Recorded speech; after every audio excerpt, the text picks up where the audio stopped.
Hello and welcome. Daniela Explores went to the town of Szeged in Hungary. We were driving back home from Antwerp and we stopped for the night in Szeged. Szeged is close to the border with Serbia and Romania. The current borders were established more or less at the end of the First World War, when Hungary lost its Serbian territories to the Kingdom of the Serbs, Croats and Slovenes, which was renamed Yugoslavia in 1929, and Transylvania to the Kingdom of Romania. Szeged has been inhabited since ancient times. There was already a town here by the time the Romans established their trading post in the 2nd century AD. The town was destroyed by the Mongols, but Szeged recovers, and by the 14th century it is a rich city at the center of major trading routes. But the Ottoman Empire is expanding north, and the town falls under Ottoman rule under Suleiman the Magnificent. Szeged is part of the Ottoman Empire between 1543 and 1686, and during this period paprika enters Hungarian cuisine. But more about paprika later. This is the Franciscan church and monastery. The structure is in the early Gothic style. It is tall and slender, and there are buttresses on the outer walls. It is a three-nave church. Construction began in the middle of the 14th century.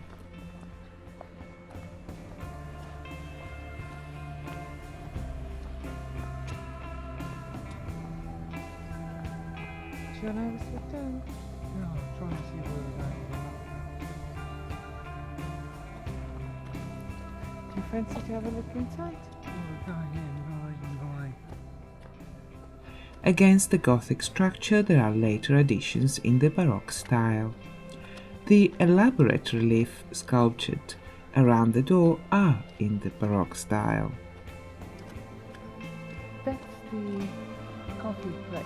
It's refitted, retrofitted up.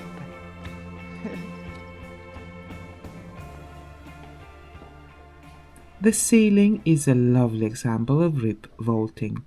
The rib vaults distribute the weight of the building upwards and enables the building to be taller and have bigger windows than in the Romanesque style.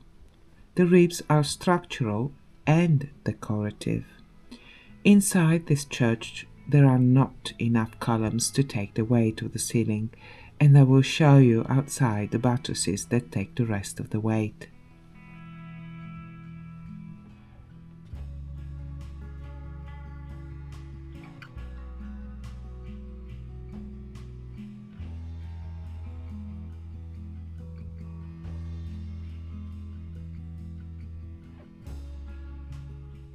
This pulpit is very ornate. There are saints, clamshells, twisted columns and floral motifs, and of course the putti, or children angels. It is very much in the Baroque fashion. Most of the altars are also in the Baroque style. Baroque arrives in Hungary, depending on where you are, in the mid to late 1600s. Most of the Baroque elements here date from the early 1700s. This jump from the medieval Gothic to the post-Renaissance Baroque style is history told in brick, stone, and a lot of gold leaf. Under Ottoman rule, which lasted until 1686, work on Christian churches was discouraged. Even so, the people of Szeged obtained permission to redo the roof of the church. But Ottoman rule cuts off Szeged from the new emerging styles in Catholic Europe. So while the Renaissance styles are replacing Gothic in the rest of Catholic Europe, here a Gothic roof is built. By the time the Ottomans are pushed out, Renaissance architecture is out and Baroque is the new fashion.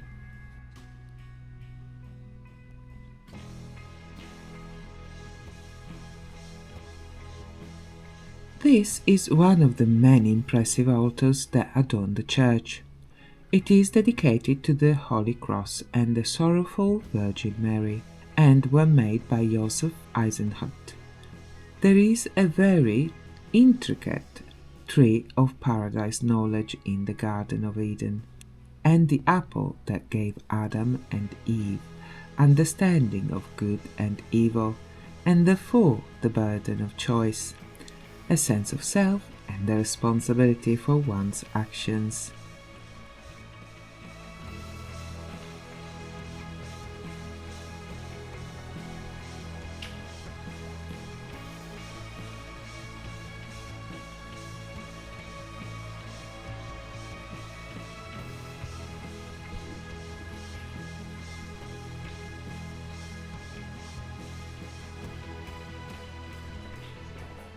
This monument was erected in 1724 and it is in the Baroque style. The Virgin Mary is the patron saint of Hungary. Very interesting. Beside these buttresses and this lovely Gothic pointy arch and the stone relief above it, the outside of the church is a bit sparse. This hints at what happened after the Ottomans were pushed out.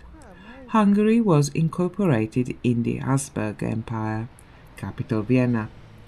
Joseph II imposed a number of Enlightenment reforms aimed at removing self-governing rights and secularizing societies by expelling religious orders and confiscating their assets, which included the Franciscans in Szeged. A unified legislative, administrative and language system for all the empire that ignored local traditions and identities created long-lasting resentment in the Hungarian population, which did not disappear after Joseph repealed some of his most unpopular reforms. These sculptures are of Buza, Apo, or Father Wheat. In traditional folklore, God gave people wheat so that they would never go hungry, and every seed of wheat has the mark of God.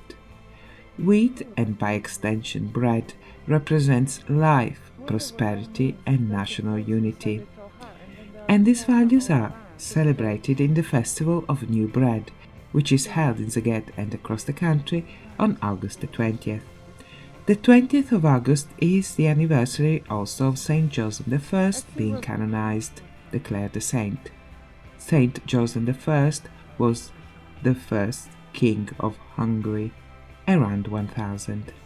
As we are heading for dinner, it is a good time to tell you about paprika. The Ottomans brought the pepper or chili plant to Szeged. Initially it was used as an ornamental plant.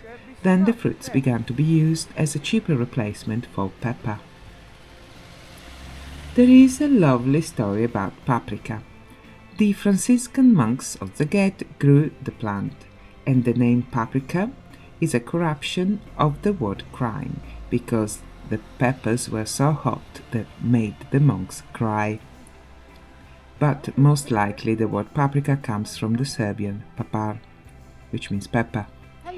The ancient Hungarian word for paprika is turuk bors, which means Turkish pepper.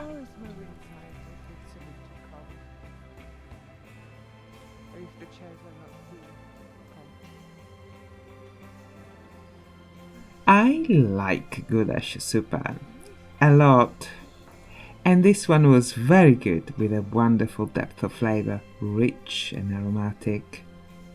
Goulash soup for me and a super burger for my hubby. You can have my Thank you for watching. Please like and subscribe, that helps me a lot. I publish in English on Tuesdays, Italian on Wednesdays and Bulgarian on Thursdays. Thank you for watching, stay curious, have a lovely day, bye bye!